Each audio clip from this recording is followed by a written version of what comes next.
Friends, இன்றைக்கி நம்ம Amazon ப்ரீமியமில் release ஆகிருக்கிற கிணறு அப்படின்ற ஒரு படத்தை பற்றி தான் பார்க்க போகிறோம்.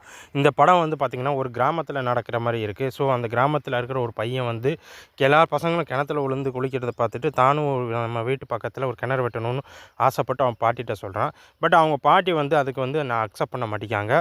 ஸோ இதுதான் இந்த கதை. அந்த பாட்டி அவனுக்கு கிணறு வெட்டி கொடுத்தாங்களா, அந்த பையன் கிணறு வெட்டி அதில் குளிச்சானா அப்படின்றதான் மீதி கதை.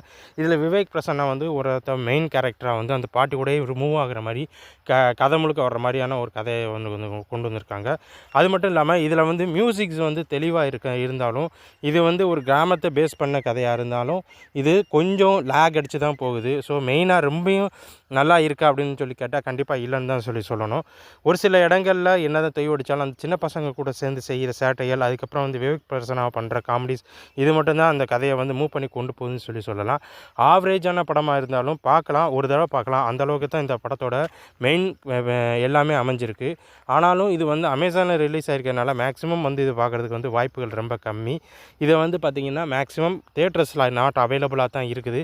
ஸோ இது மட்டும் இல்லாமல் இந்த படத்தோட மெயினான ஸ்டோரின்னு சொல்லி எதுவும் பெருசாக இல்லாததுனால இந்த படம் வந்து ஒரு தடவை பார்க்கலாம். அதுக்கு மேலே பார்க்குறதுக்குனா வாய்ப்புகள் ரொம்ப ரொம்ப கம்மி தான்.